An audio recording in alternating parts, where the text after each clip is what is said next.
প্রথম হলো বুজুর্গদের হেকায়াতের কোনো সনদ নেই, জাল কোনটে সহি কোনটে বোঝা যায় না। 2 নম্বর হলো যে এই বুজুর্গদের আমল আমাদের মডেল না, সাহাবীদের আমল মডেল। 3 নম্বর সবচেয়ে মুশকিল হলো বুজুর্গদের গল্পে চমক আছে আমরা বলি, কিন্তু অনেক গল্পই ইসলামের বিপরীত শিক্ষা দেয়। আমি অনেকবার বলেছি, যারা এখানে আছেন অনেকে জানেন, তারপরও যারা জানেন না তাদের জন্য আবারও রিপিট করছি। ওয়াইস কারনীর গল্প আপনারা সবাই জানেন, জানেন না? ওয়াইস কারনী কি করছিলেন? দাঁত ভেঙে ফেলেছিলেন। কোন সাহাবী কি দাঁত ভাঙছিলেন? তাহলে ওয়াইস কারনী সাহাবীদের চেয়েও আল্লাহর নবীর বড় আশেক ছিলেন, ঠিক না? সাহাবীরা নিজেদের চোখ দিয়ে দেখেন যে নবীজি সাল্লাল্লাহু আলাইহি ওয়াসাল্লামের দাঁত ভেঙে গেল, তারা একটা দাঁতও ভাঙলেন না। ওয়াইস কারনী দেখেননি, শুধু কান দিয়ে শুনেছেন, মহব্বতে সবগুলো দাঁত ভেঙে ফেলেছেন। কে বড় আশেক? ফুরফুরে এসে নষ্ট হয়ে গেছে সব। এত ব্যাখ্যা করে বললাম তাও বুঝলেন না। সাহাবীরা চোখে দেখে দাঁত ভাঙলেন না, আর ওয়াইস কারনী কানে শুনে সব ভেঙে ফেলে দিলেন। বড় আশেক কে? এইবার বোঝেন, বোঝেন। মনে করেন আমার পীর, আমার শেখ ফিলিস্তিনে দাজ্জাল বাহিনীর বিরুদ্ধে যুদ্ধ করার জন্য চলে গেছে। মোবাইলে খবর আসলো আমার পীর নায়েবে রাসূল তিনি ইহুদিদের গুলি লেগে শহীদ হয়ে গিয়েছেন। সঙ্গে সঙ্গে আমি আশেকে পাগল হয়ে নিজের পিস্তলটা দিয়ে নিজের বুকে গুলি নিয়ে শহীদ হয়ে গেলাম। হুজুরও যে জান্নাতে, আমিও হবে না?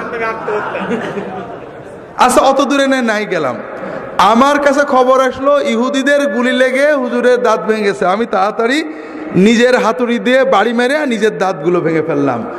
কাফেরের গুলিতে, যুদ্ধের ময়দানে কাফেরের গুলি লেগে দাঁত ভেঙে হুজুর যে পরিমাণ সওয়াব পেয়েছেন, নিজের হাতুড়িতে নিজের দাঁত ভেঙে আমিও সেই পরিমাণ সওয়াব পাবো, একটু বেশি পাবো।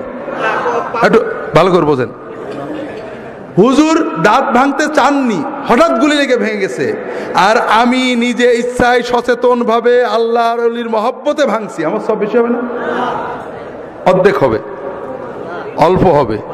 কি হবে? গুনাহ, কবিরা গুনাহ হবে। কেউ যদি সচেতন অবস্থায়, হুশ থাকা অবস্থায় নিজের দাঁত নিজে ভাঙে, নিজের হাত নিজে কাটে, সওয়াব হবে না গুনাহ হবে? যদি অচেতন হয়ে করে তাহলে গুনাহ হবে না, তবে এর ভিতরে কোনো ফজিলত নেই। ওয়াজ করেনি পাগল ছিলেন না যে দাঁত ভাঙবেন, এটা মিছে গল্প, মিথ্যা গল্প। এই গল্প কয়েকটা শিক্ষা দেয় যা সবগুলো আমাদের ঈমান নষ্ট করে। 1 নম্বর হলো এই গল্পের মাধ্যমে সাহাবীদের প্রতি খারাপ ধারণা আসে।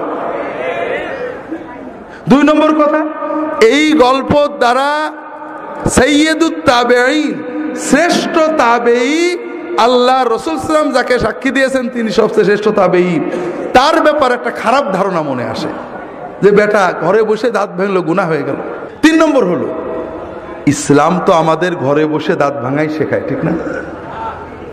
ঘরে বসে হাই হোসেন, হাই হোসেন, দাঁত ভাঙা, কপাল চাপড়ানো, এগুলো শেখায়। কি শেখায়?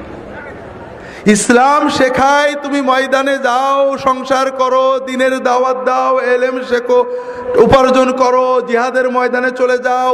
কখনো দাঁত ভাঙবে, কখনো ভাঙবে না, কখনো পা ভাঙবে, কখনো ভাঙবে না। ভাঙাচুরো বড় কথা না, দায়িত্ব পালন করা বড় কথা।